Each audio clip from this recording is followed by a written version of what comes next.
Hey guys, welcome to week 4 of our Arduino journey. You can see we have some interesting things on the table this time around, like this matchbox. I'll go over the significance of that in a while, but just to give you guys an overview of what we'll be going over today, we have two new types of resistors and our first ever sensor on this series. So let's begin. So the first type of resistor we have is this neat little thing. It's called a photoresistor or an LDR. Slightly obvious with the name, but basically what this does is it alters the resistance according to the light that is incident on it. Well, let me get the focus on this. Okay, wait. We'll just go over some notes first.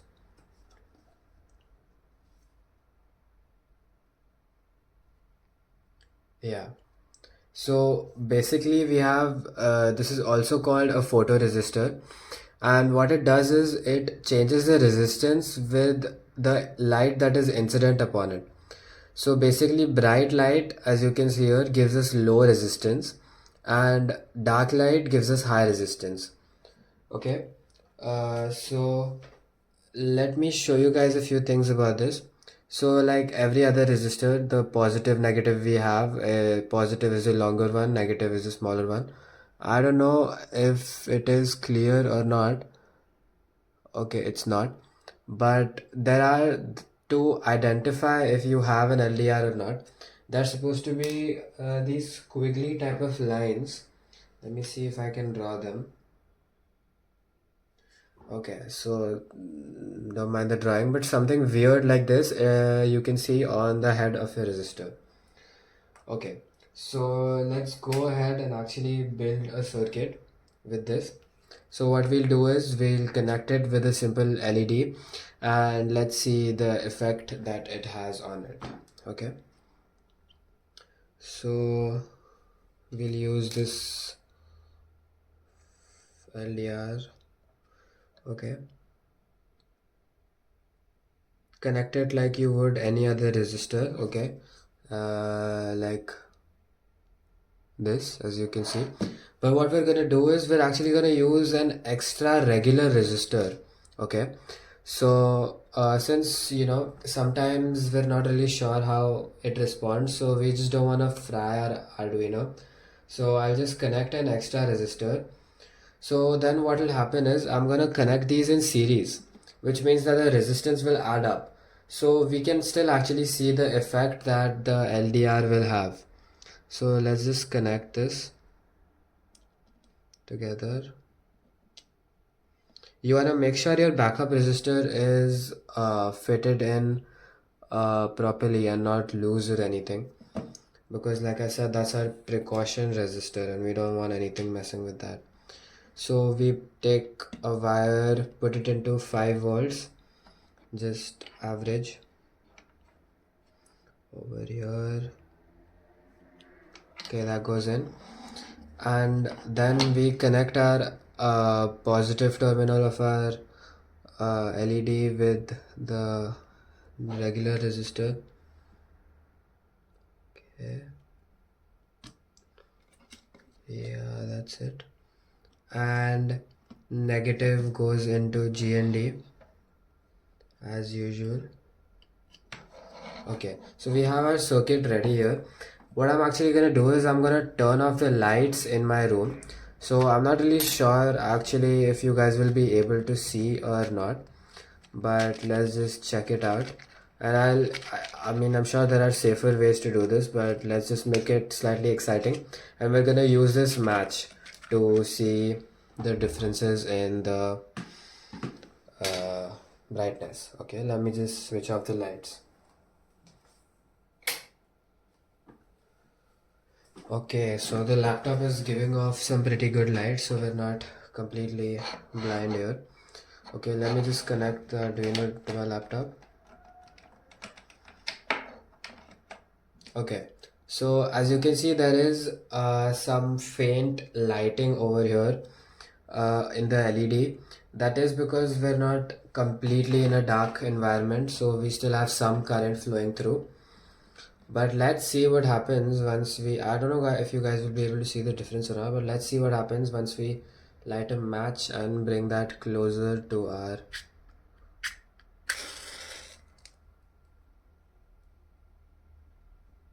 Okay, so I don't know if you guys can see or not, but as we bring the match closer, our LED gets much brighter. I'm really not sure if that was clear or not, but it does. So what happens is with basically high resistance is when there's darkness. So that gives us low current flow, making the bulb dimmer, and low resistance. Sorry, like bright light gives us low resistance, which gives us more current, which makes the bulb brighter. So let me just get the lights back on. Yeah, okay. So as you can see, even that makes our bulb slightly brighter. Okay, so over this. So that was our section on the LDR. Okay. So moving on to the second type of resistor, we have the thermistor or the heat dependent resistor. So I didn't actually receive this as part of my kit, meaning I won't be able to make any circuits or such with this, but we can actually still go over it through my notes. I'll just give you guys a basic overview of what it is and what it does. So thermistors. Okay, so we have two types, which is NTC thermistors and PTC. So what NTC is basically negative temperature coefficient. So what that means is it has an inverse relation with temperature, as in resistance drops as temperature rises. And this is actually the more frequent use of temperature sensing type of circuits. And moving on to the PTC, we have positive temperature coefficient, which is just resistance directly related to temperature, meaning resistance rises as temperature does. This is used more for protection. So, as in, if we have one of these, then we put it in a circuit where temperature is likely to rise, so resistance rises with it, so our circuits don't actually blow. Okay. So over that, moving on to the third part of our video. So in the corner of you guys' view, you must be able to see this neat little thing. So what this is our first actual sensor. This is a temperature sensor. So the sensor that I have received in my pack is called a DHT11. So as you can see, this looks exactly like the picture I have over here. So we have four pins. Yeah, we have one input, and then we have one data pin, and then one obviously negative terminal pin. And the extra pin was actually not supposed to be connected to anything. This is right here. Uh, You could also receive other sensors as part of your kit, or just in general if you're buying them. Other sensors include LM35 and DHT22. So DHT22 is actually part of the series that I have received. LM35 is just separate. So we can actually go over what these do. I'll see you guys with the IDE and we'll go over a few things. Right. So welcome back, guys. Now we're here with the IDE. So one thing I forgot to mention before ending the physical recording was that I've just connected the temperature sensor. So like I showed you guys, there's four pins. Basically, one doesn't do anything. So we connected the positive voltage to the 5 volt on my Arduino, and then we connected the sense pin to digital pin 4 on my Arduino, and then we connected the GND to the GND. So before we get started with writing the code, we need to actually download two libraries. So first we go to the Chrome and no, fucking just not the Chrome, just Chrome. and we just search DHT sensor library. We can go to the docs, and this is just like any other library. I taught you guys this last time. So we go to the GitHub repository, and then yeah, we should be able to install the zip. So I've already done that. So we do that, and then we go to Sketch, include library, add zip library, and then you let me just do that, sorry, and just include DHT library. Okay, now one more library, we'll download it from here, the library manager. We search, we search, it's the Adafruit. Once again, I might have forgotten the name. Yeah, so it's actually the Adafruit Unified Sensor Library. I've already installed it. So just install those two before we begin. Okay. Now let's declare some variables. So, like I said, we have our sense pin connected to digital pin 4. So we'll do sense pin equals to 4. Okay. And then this is a DHT library command. So we do DHT, HT, sense pin, comma, type. What we declare. Okay, so basically this command is telling the sensor which pin is the sense pin, and then what type our sensor is. Like I told you guys, there's different types. So I have the DHT11. So I actually forgot to declare the type. So we'll do define type DHT11. Great. So we have that, and then let's declare some other things. We have. Okay, so now if you guys are not familiar with programming, float is another variable type, just like integer. But the only difference is that integers only let us get answers in like whole numbers, so 4, 5, whatever.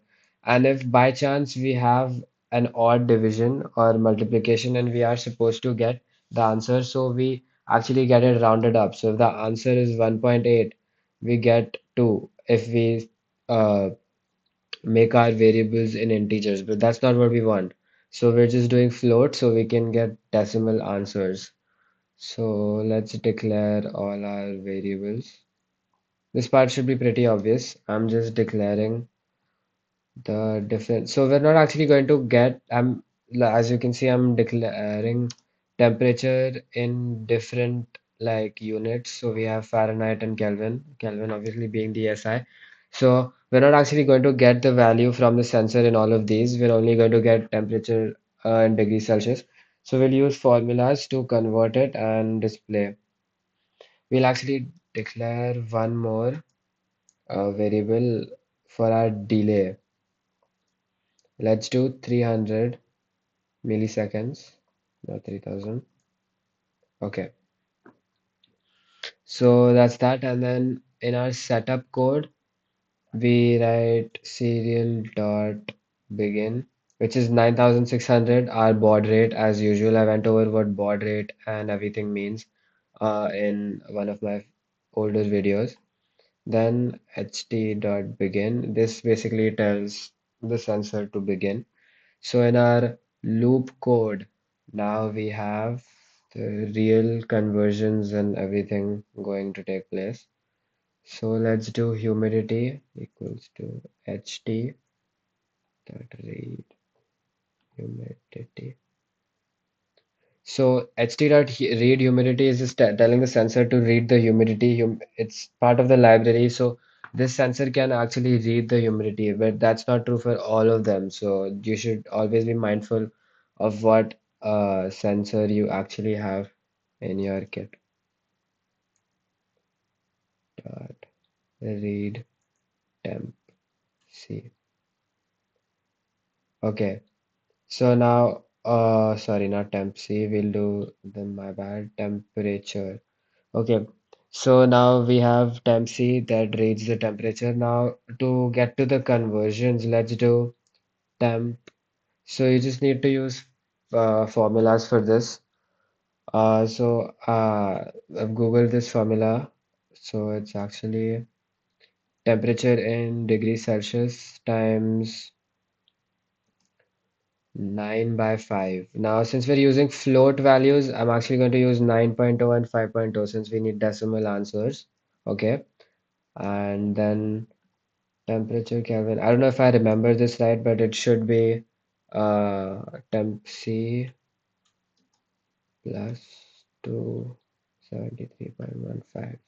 Yeah. Okay. Now we basically just need to obviously print all our,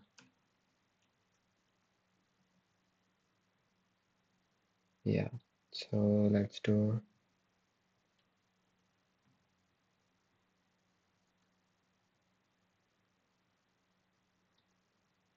so the values are going to be very rapid, very fast. So I'll just make it like, I print what it is first and then the value itself. So it makes it easier on the eyes.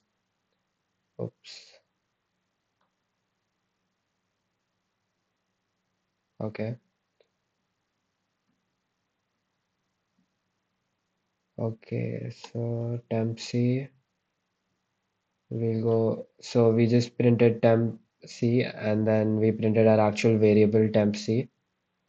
Here we need temp F and then we'll print the actual variable temp F,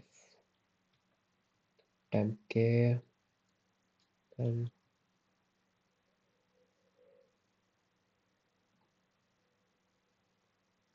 oh, I forgot to add the semicolons. Okay, and lastly we have our humidity.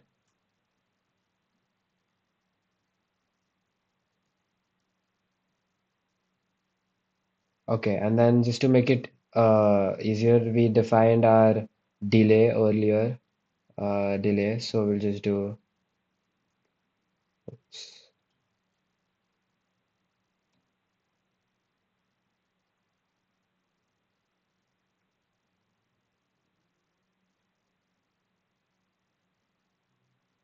great. So we do have everything here. Okay, hopefully there's no errors. We'll just come verify the code. Uh, what seems to be the issue? Oh, I forgot the semicolon here. Let's see now. What else?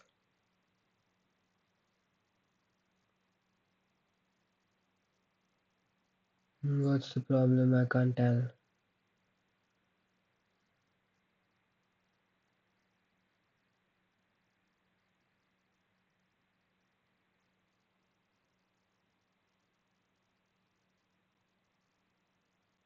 Oh, spelling mistake. That's great. Okay, so let's connect my Arduino. I'm gonna upload the code to my Arduino. Load. Okay, let's open the serial monitor. Let's, okay, it's now okay. Yeah, great. So we have the values here, 26.6, everything, whatever, whatever. Yeah, basically that is what it is. Okay, so that is enough for this video. I'll catch you guys in the next one. We have more interesting things coming. So basically what I'm planning is just to do a few more videos just going over the different types of sensors and whatnot. And then in the last video, maybe that'll be an hour long or whatever, we'll build something from scratch, something very crazy from scratch. So that's going to be very exciting. I'm actually pretty excited for that. Okay, guys, see you in the next one.